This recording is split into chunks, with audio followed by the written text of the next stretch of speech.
Before I started recording, I was already working on a first-person game.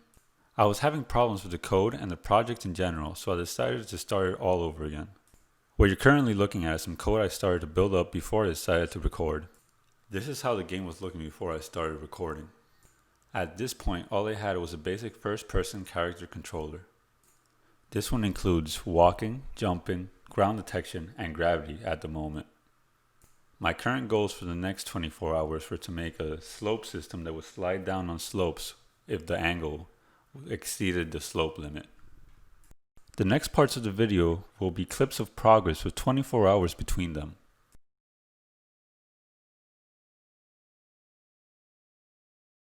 In the first 24 hours, I've got the code to slide down slopes.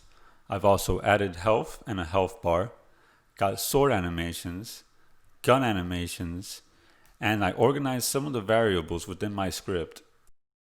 The sword and the gun are displayed through another camera, which is going to be used to render all of the weapons and nothing else. The gun's shooting animation and the sword's slashing animation are currently not coded in, so instead I'm playing them by pressing the play button in the animation tab to show you how they look. The following 24 hours will be focused on finishing the script for the gun and sword combat, having it play the animations on click, and having the animations trigger a script to summon the hitboxes and bullets.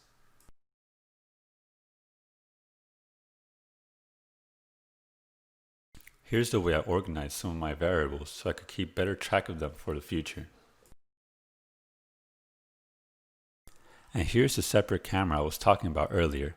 One camera to render everything in the scene, and another camera that renders only the weapons.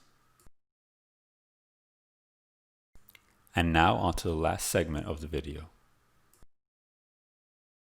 I went a bit over the 24 hours because I was fixing up some code.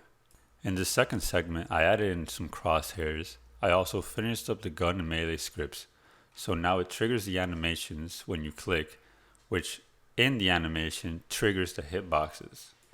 The animations also spawn in the bullets, and the bullets are done, but the hitboxes for melee have some work that needs to be done on them. I've got a script that lets you equip weapons, along with the ability to pick weapons up from the ground so you could equip it inside of the game. Pressing tab also switches the hands that hold the weapon. I've started working on enemies which when killed fly into the air. Their game object gets destroyed when they slam into a wall or stay in the air for too long. Currently, there's a bug where if you hit them with the bullets or hitboxes, they take 2 damage instead of just 1. The time between this episode and the next will be spent fixing these bugs and polishing up the game. I'm looking to add better weapon models, some particle effects, and a proper enemy. But the next progress clip won't be in 24 hours. I've been distracted with the NBA playoffs, so I'll just make the next video once I feel comfortable with recording again.